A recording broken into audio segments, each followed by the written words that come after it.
오케이. 네. 부동산 공부 열심히 하고 계신가요? 네. 자, 오늘은요, 짧게 한 3분간만 부동산 정책, 한번, 제 생각을 한번 말씀드려 보려고 합니다. 우리 뭐 투기 어린이들이라든가 우리 장모님, 우리 장인 어른, 지금 현재 부동산 정책이 계속 변하다 보니까 많이, 지금 걱정도 되고 정신이 없을 것 같습니다. 뭐 자칭 타칭 전문가라든 하는 사람들, 그리고 경제신문지라든가 언론들 난리가 아니죠. 그런데 한번 이제 부동산 공부라든가 이 자본주의 시스템을 계속 공부하시는 분들은 아마 알 거예요. 힘이 없고 돈이 없는 사람들의 목소리는 반영이 되지 않는다. 청와대에 가가지고 함성을 지르고 시위하고 목소리 크고 그다음에 경제신문지에 헤드라인을 장식하는 그 제목들의 문장을 이끌어내는 사람들은 누굴까요? 바로 가진 자들입니다. 기득권들, 다주택자들. 저도 마찬가지지만 저는 그냥 입을 다물고 가만히 있죠.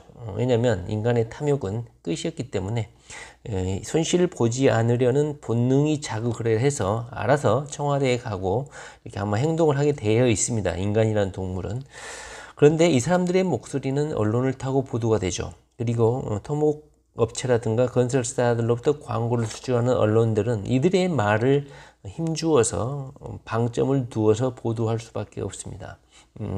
자, 그런데요, 물론 문재인 정부는 기존의 정부하고는 달라요. 제가 문재인 정부의 탄생부터 지금까지 쭉 살펴보면 이 기존의 정권이라면 아마 국민들이 이렇게 불만이고 아우성을 치고 하면 이미 국토부 장관을 몇 번이고 갈았으면 갈았을 거예요. 문재인 정부는 이미 노무현 대통령 시절부터 이미 이런 전철, 과오, 이런 부동산 정책이 한번 후폭풍을 한번 거쳤고 역사적인 평가를 한번 받은 바가 있기 때문에 이런 여론의 흐름이라든가 국민들의 이런 아우성이 기득권층, 가진 자들의 아우성이라는 것을 너무나 잘 알고 있어요. 그래서 절대로 아마 김현미 장관을 아마 교체하지 않을 겁니다. 물론 이제 써먹을 대로 다 써먹고 임대차 3법부터 해가지고 여러 가지 법안 제정 정비를 다 한 상태에서 국회까지 통과하게 되면 김현미의 역할은 어느 정도 다 했기 때문에 뭐 김현미가 그만둬도 피자 한 판은 충분히 먹고 나갈 수 있는 그런 상황까지 이뤄놓은 것이죠. 자, 오늘 제가 말씀드려볼 것은 결론적으로 앞으로 부동산 전망은 어떻게 될 것 같습니까?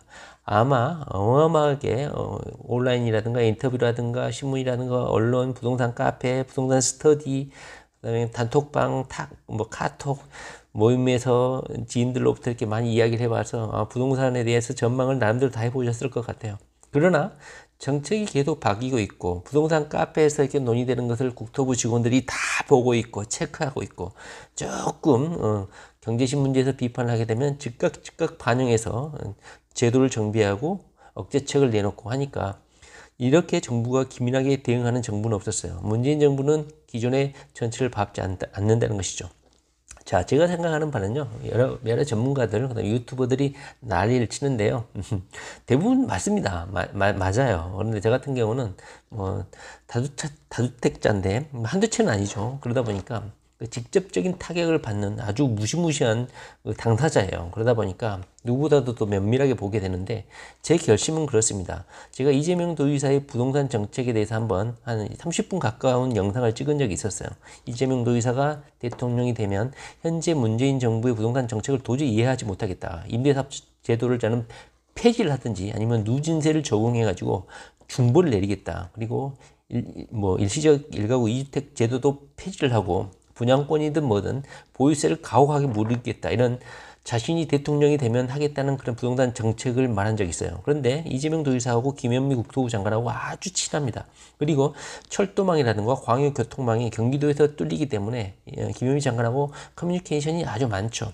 그러다 보니까 자신의 의중을 김현미 장관에게 제시를 한 것 같고 이재명 도의사가 대통령이 되면 시행할 정책들을 김현미 장관이 다 실시를 해버렸어요. 법인에 대해서 이런 대출이라든가 중과 부분 이런 것까지 다 부과를 해버렸죠. 그러다 보니까 앞으로 부동산 전망을 할 것 같으면 이재명 도의사가 대통령이 되면 하겠다는 그 무시무시한 부동산 정책들을 지금 대통령이 교체가 되지 않았음에도 불구하고 문재인 정부에서 갑작스럽게 이재명식 부동산 정책을 받아들이기 시작했어요.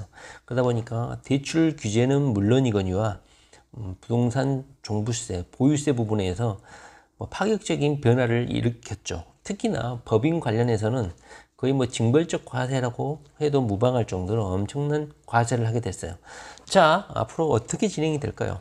여기에서 더 나아가서 이재명 도지사가 오늘인가요? 오늘 정확한 명칭은 모르겠는데 기본주택 실험, 그러니까 기본소득에 이어서 망국적 병이라고 할 수 있는 주택 정책, 부동산 불로소득 관련해서 이재명 도지사가 국민 기본주택 실험을 하겠다, 이렇게 어젠가요 발표를 했죠.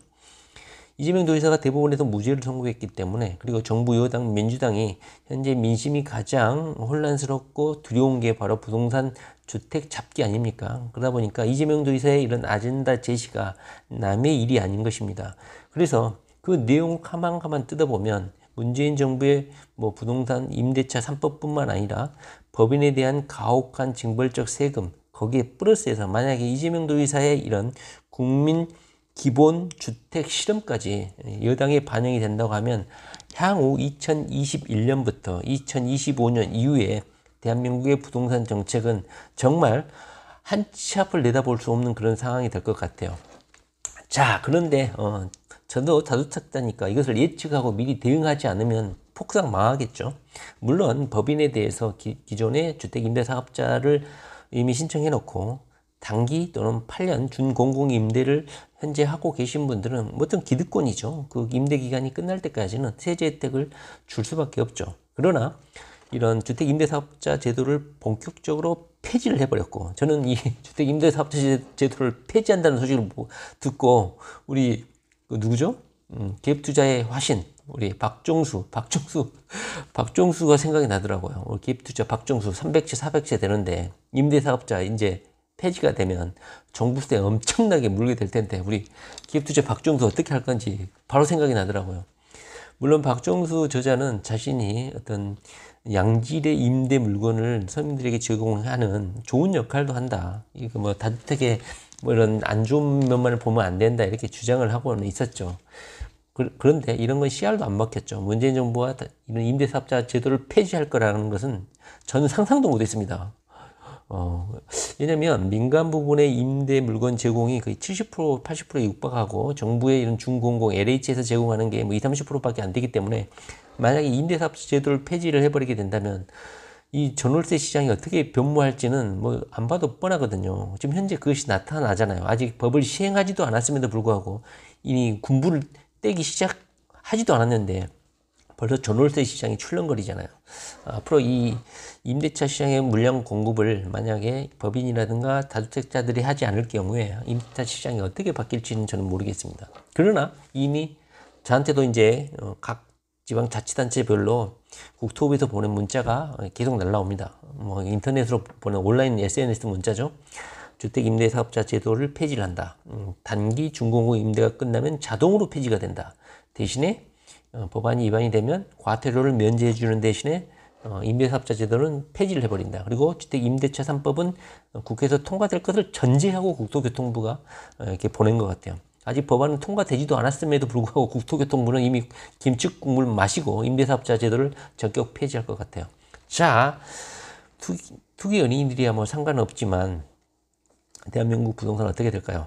저 같은 경우는 2025년을 기준으로 해서 아마 마지노선이 될 것 같아요. 대한민국의 부동산 시장은 한나라당으로 자유당으로 정권이 교체가 되지 않으면 부동산 시장은 아마 괴멸을 할 것이다.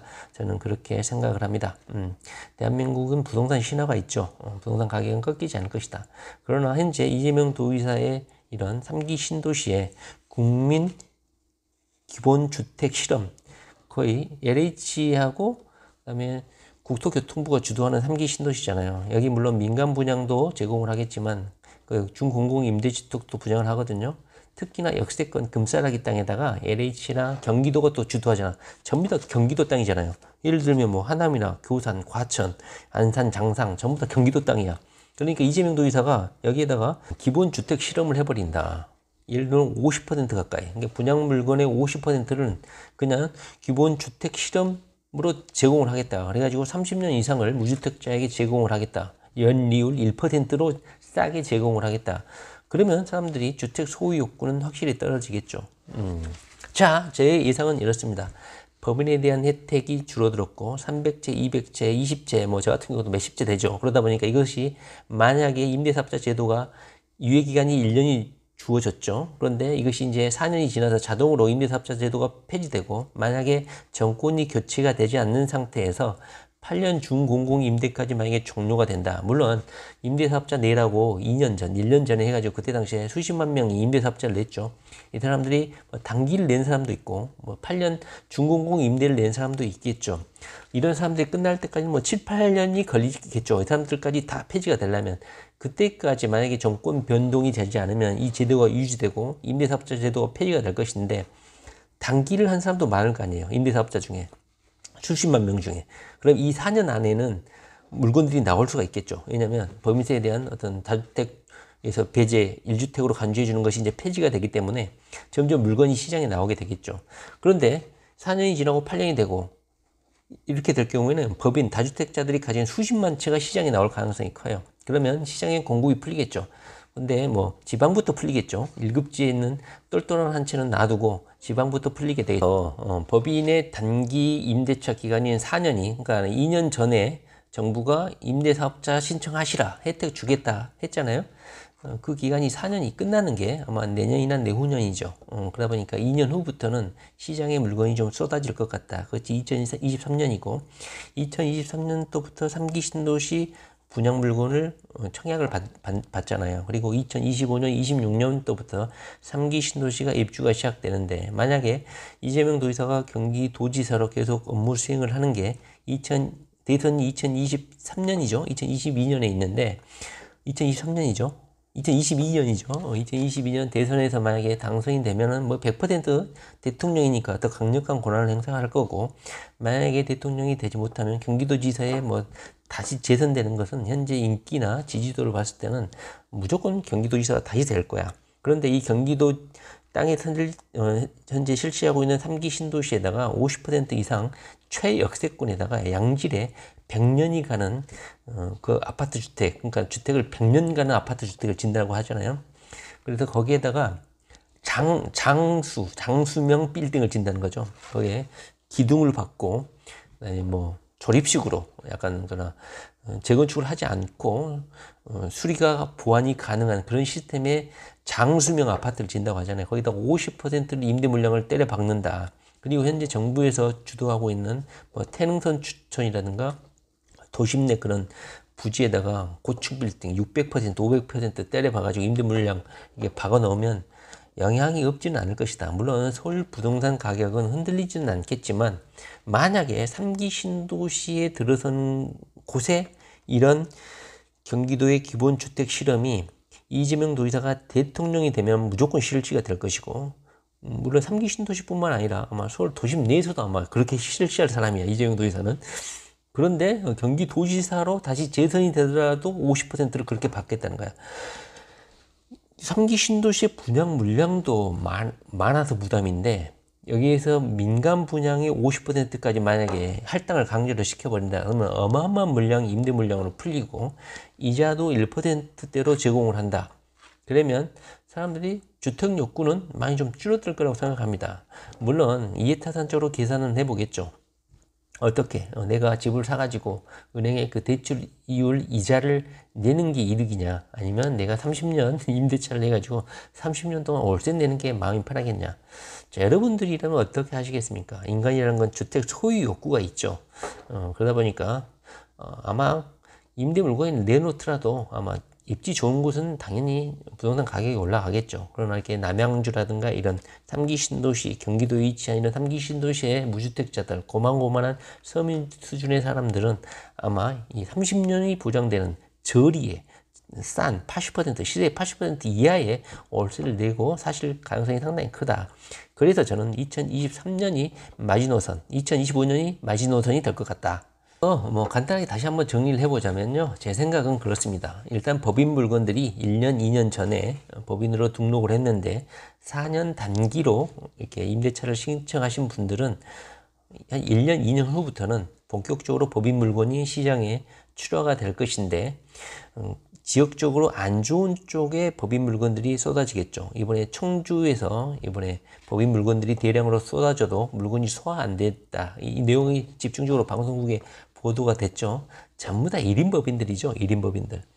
부동산 책이 나왔죠. 법인 세워가지고 세금 혜택 받자. 그래가지고 S24에서 그때 엄청나게 선풍적으로 팔리고 저자가 강의도 하고 그랬죠. 그래서 조금 좀 탐욕적인 투기 어린이들은 전부 다 또 법인 열풍이 불었죠. 법인 책들도 많이 출간됐고 세금 혜택을 이렇게 준다. 부동산 카페에서 또 법인 세우자 열풍이 부니까 국토교통부 또 우리 구급 공무원들, 주무관들이 부동산 카페 또 이렇게 다 감시하고 있죠. 그래서 또 법인에 대한 제재가 들어가고. 그래서 법인 물건들이 아마 4년, 2년 전, 그러니까 2년 전에 임대사업자를 신청했으니까 2년 후부터 물건이 쏟아지고, 두 번째로는 3기 신도시가 들어서는 2025년, 2023년부터 분양을 받겠죠. 공고를 하겠죠. 그래서 2025년부터 들어오는데, 세 번째로 경기도에서 만약에 경기도 땅에 짓고 있는 LH와 그다음에 국토교통부가 같이 하고 있는 거잖아요. 근데 경기도 땅이야. 그래서 LH와 경기도의 입김이 상당히 많이 작용할 것인데, 경기도가 이번에 국민기본주택 실험을 30년 줄 수 있는 무주택자에게 대량으로 공급하겠다. 그러면 2023년부터 법인 물건이 풀리고 2025년부터 3기 신도시가 입주를 하는데, 민간 분양보다도 공공 임대 물량이 저리로 30년짜리가 많이 풀린다.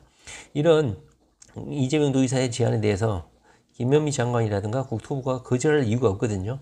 차기 대선에서 만약에 민주당이 다시 당선이 된다 그러면 이 정책은 그대로 2025년 3기 신도시가 들어설 때까지 유지가 될 거예요. 그래서 이 정부가 유지되는 한에 있어서는 지금 부동산의 앞으로의 전망은 암흑기가 될 것이다. 부동산 정책을 이길 수는 없거든요. 뭐 시장이 정책을 이길 수 없다 이렇게 하는데, 이재명 도지사가 현재 하는 추진 정책은 아마 부동산의 양극화를 불러올 거예요. 당분간은 한 2년 정도는 아마 임대차 시장이 요동을 칠 거예요. 왜냐, 아직 정부에서는 어떤 본격적으로 어떤 액션을 취하지도 않았어요. 정부 말도 맞아. 기존 정부에서 공급 정책을 하지 않았죠. 택지지구도 지정도 안 해버리고 뚝딱뚝딱 질 수 없으니까 기존 정부 때문에 공급이 부족한 상태에서 문재인 정부가 가장 큰 피해를 봤죠. 다시 한번 말하지만 노무현 정부가 해놓은 그 주택 정책에 대해서 이명박 박근혜 정부가 수혜를 봤어요. 2기 신도시 때문에. 근데 이번에 문재인 정부가 이렇게 또 많은 공급 정책, 3기 신도시 건설에 이런 혜택을 다음 정부가 그냥 공짜로 또 혜택을 얻게 되죠. 만약에 미래통합당이 정권을 장악한다 그러면 아마 부동산 안정기가 될 겁니다. 부동산이 아마 폭락을 할 거예요. 이명박 같이 토목으로 부동산 가격을 끌어올리려고 그렇게 노력을 했는데 안 올랐죠. 왜 안 올랐습니까? 노무현 정부에서 엄청난 공급을 해놨기 때문에 그런 것이죠. 마찬가지로 문재인 정부에서 이런 부동산의 공급이 다음 정부에서 아마 그 효과가 나타날 겁니다. 그래서 정부가 바뀌든 안 바뀌든 현재 국토부, 현재 문재인 정부가 해놓은 이 부동산 정책은 다음 정부까지 정권이 바뀌어도 공급은 계속 이루어지기 때문에 아마 어떤 정부가 들어서더라도 부동산 가격은 다운이 될 수밖에 없다. 왜냐, 공급이 어마어마하게 많이 이루어지기 때문에. 그런데 정권이 바뀌더라도 이재명 도지사는 재선이 될 게 확실하거든. 이재명 도지사가 아마 들어가면 이런 국민 기본주택, 무주택자를 위한 이런 엄청난 공급을 해버린다. 그러면 사람들의 매수 심리가 확 꺾이겠죠. 그래서 어느 정도 시장에 강력한 파급 효과를 미치게 될 가능성이 상당히 크다 이렇게 생각합니다. 그리고 뭐 고밀도를 통해서 임대 물건을 많이 푼다고 하잖아요. 그래서 지방은, 결론적으로 말하면 지방은 망했다. 청주같이 무슨 반도체 공장 몇십조 유발 효과, 경제 유발 효과를 내는 곳도 이렇게 지금 현재 무너지기 시작하잖아요. 법인들이 들어가고 혜택을 다 걷어가니까 바로 다 빠지잖아요. 지방부터 빠지기 시작할 거예요. 근데 서울은 물론 수도라는 상징성이 있긴 하지만 결국은 3기 신도시가 서울 주변 최근접 바운더리에 있기 때문에 2023년도부터 2025년도 최종점은 2025년입니다. 2025년도부터 빠질 것이다. 그렇게 저는 생각을 합니다. 서울 부동산 가격도